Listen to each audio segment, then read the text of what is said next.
Hello नमस्कार दोस्तों, आपका स्वागत है क्रेज स्टडी जीके पे। तो दोस्तों, आज की क्लास में आपको एसएससी सीजीएल का एग्ज़ाम चल रहा है, उसकी सेकंड शिफ्ट समाप्त हो चुकी है। दोस्तों, इसी हिसाब से आपको सिंपल पेपर करवाया जाएगा, जिसमें आपको प्रीवियस ईयर में आए हुए क्वेश्चन व एक्सपेक्टेड क्वेश्चन आज इस क्लास में आपको देखने को मिलेंगे।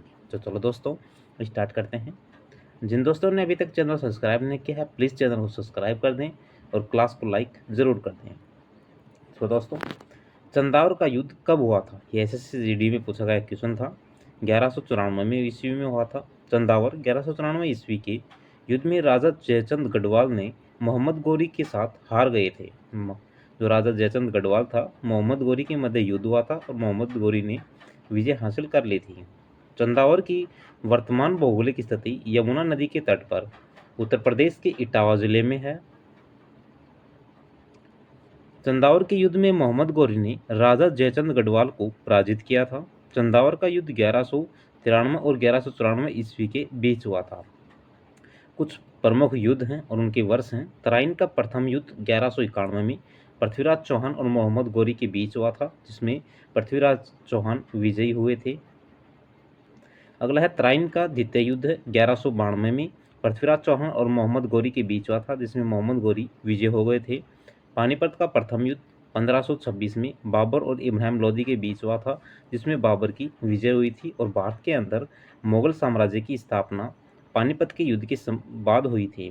खानवा का युद्ध 1527 में बाबर और राणा सांगा के बीच हुई थी, जिसमें बाबर की विजय हुई थी। चौसा का युद्ध 1539 में शेरशाह सूरी और हुमायूं के बीच हुआ था, जिसमें हुमायूं की विजय हुई थी। अगला है कन्नौज का युद्ध 1540 में शेरशाह सूरी और हुमायूं के बीच हुआ था, जिसमें हुमायूं की विजय हुई थी। पानीपत का द्वितीय युद्ध 1556 में अकबर और हेमू के बीच हुआ था, जिसमें अकबर की विजय हुई थी।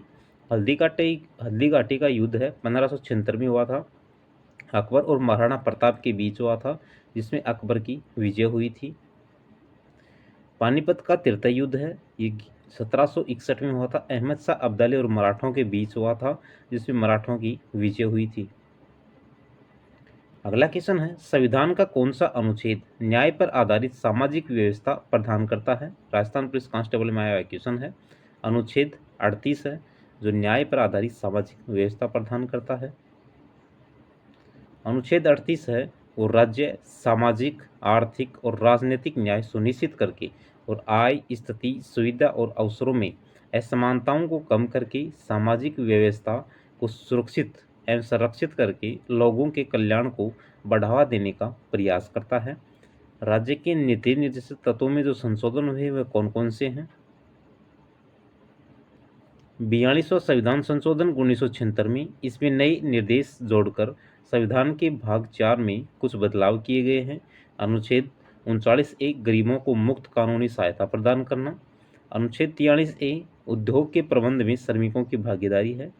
अनुच्छेद 48A में पर्यावरण की रक्षा और सुधार करना है। अगला क्वेश्चन है, भारत में कितने बायोस्फीयर रिजर्व हैं 2024 तक? तो 18 बायो रिजर्व हैं भारत के अंदर। यूनेस्को ने पहली बार 1971 में बायोस्फीयर रिजर्व के कार्यक्रम की शुरुआत की। भारत ने पहला bio reserve Nilgiri biosphere reserve है, जो 1986 में स्थापित किया। वर्तमान में भारत में 18 बायोस्फीयर रिजर्व हैं, जिसमें से 11 यूनेस्को के world network of biosphere reserve के तहत शामिल हैं। इन बायोस्फीयर रिजर्व्स का मुख्य उद्देश्य 3 परस्पर जुड़े हुए कार्य यानी संरक्षण, विकास और लॉजिस्टिक सपोर्ट के हासिल करना है। भारत में जो कुल 18 बायोस्फीयर रिजर्व हैं वो कौन कौन से हैं? नीलगिरी बायोस्फीयर रिजर्व तमिलनाडु, केरल और कर्नाटक में है, तीनों में फैला हुआ है ये 1986 में। नंदा देवी बायोस्फीयर रिजर्व उत्तराखंड में है 1988 में। मन्नार की खाड़ी बायोस्फीयर रिजर्व तमिलनाडु में 1989 में। नोक्रेक बायोस्फीयर रिजर्व मेघालय में 1988 में बना था। सुंदरवन बायोस्फीयर रिजर्व पश्चिम बंगाल में 1989 में बना था। मानस बायोस्फीयर रिजर्व असम में 1989 में बना था। सिमलीपाल बायोस्फीयर रिजर्व ओडिशा के अंदर 1994 में। दिहांग दिबाग बायोस्फीयर रिजर्व अरुणाचल प्रदेश में 1998 में बना था। पंचमढ़ी बायोस्फीयर रिजर्व मध्य प्रदेश के अंदर 1999 में बना था। कंचनजंगा बायोस्फीयर रिजर्व सिक्किम में 2000 में बना था। अगस्तमलाई बायोस्फीयर रिजर्व तमिलनाडु और केरल में फैला हुआ है, 2001 में बना था। अंचल कमार अमरकंटक बायोस्फीयर रिजर्व मध्य प्रदेश छत्तीसगढ़ में फैला हुआ है, 2005 में बना था। सुंदरवन बायोस्फीयर रिजर्व पश्चिमी बंगाल 2001 में बना था।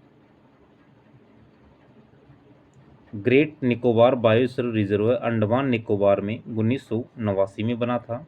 Gulf of Mannar biosphere reserve Tamil Nadu में 1989 में बना था। Cold desert biosphere reserve Himachal Pradesh में 2009 में बना था।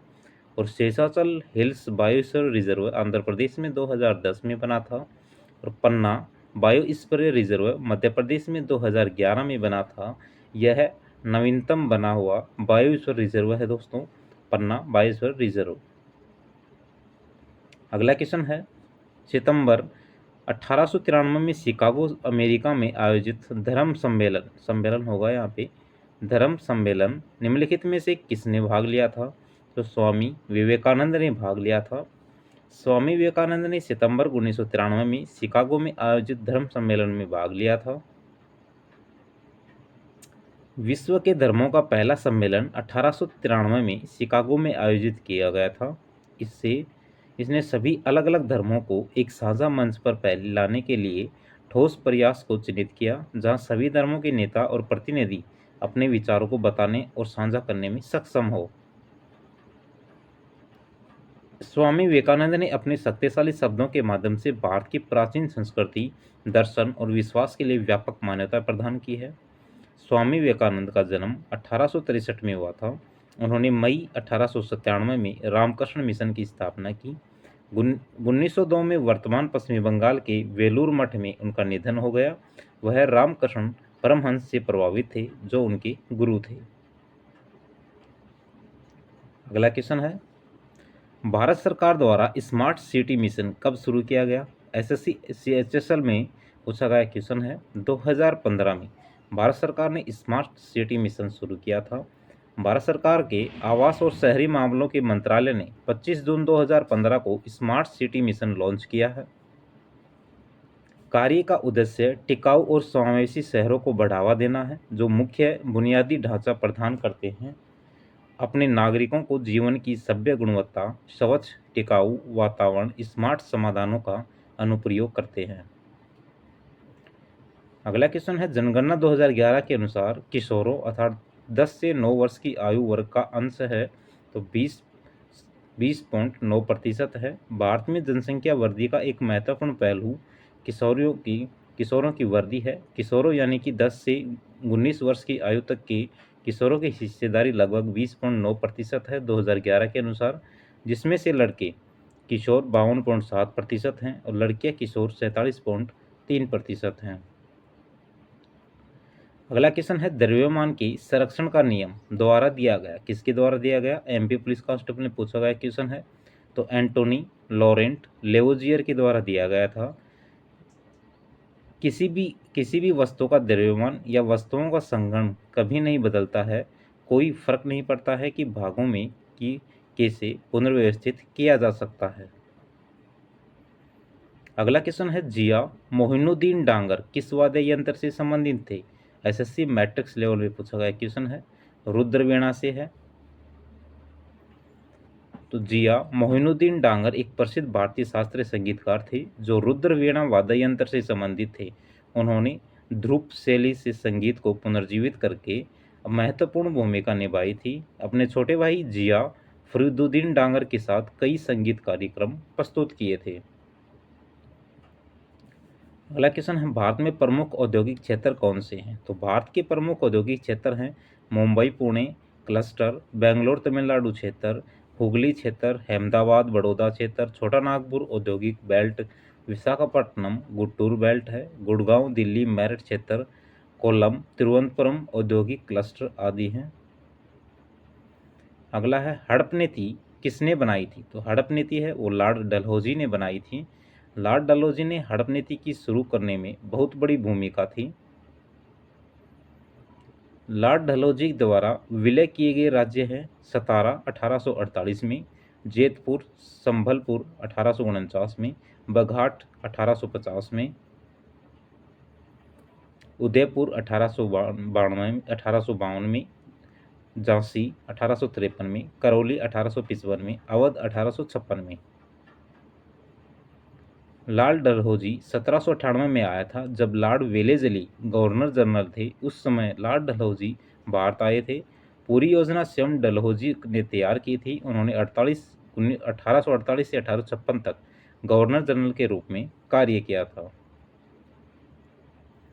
अगला क्वेश्चन है, निम्नलिखित में से किस राज्य में लौटते हुए मानसून के दौरान वर्षा होती है? एसएससी CHSL में पूछा गया क्वेश्चन है। तो ये तमिलनाडु में होती है लौटते हुए मानसून के दौरान वर्षा। तमिलनाडु में लौटते हुए मानसून के दौरान वर्षा होती है, जिसे उत्तरी पूर्वी मानसून या मानसून के बाद के मानसून के रूप में जाना जाता है। लौटता हुआ मानसून भारतीय उपमहाद्वीप के से दक्षिण पश्चिम मानसून की वापसी को संदर्भित करता है, जो आमतौर पर सितंबर से दिसंबर तक होता है। मध्य प्रदेश, गुजरात, बिहार में दक्षिण पश्चिम मानसून के मौसम के दौरान वर्षा होती है, जो जून से सितंबर तक रहता है। दूसरी ओर तमिलनाडु में दक्षिण पश्चिमी मानसून के दौरान शुष्क मौसम का अनुभव होता है। वह अपनी वर्षा के लिए लौटते हुए मानसून पर निर्भर है। तो दोस्तों, आज की क्लास में आपको टॉप प्रीवियस ईयर एग्जाम में आए हुए क्वेश्चन हैं जो आपके लिए इम्पोर्टेंट रहने वाले हैं। तो दोस्तों, आज की क्लास आपको कैसी लगी? क्लास को लाइक करना, अपने दोस्तों में शेयर करना, अगर आप चैनल पे नए हो चैनल को सब्सक्राइब करना।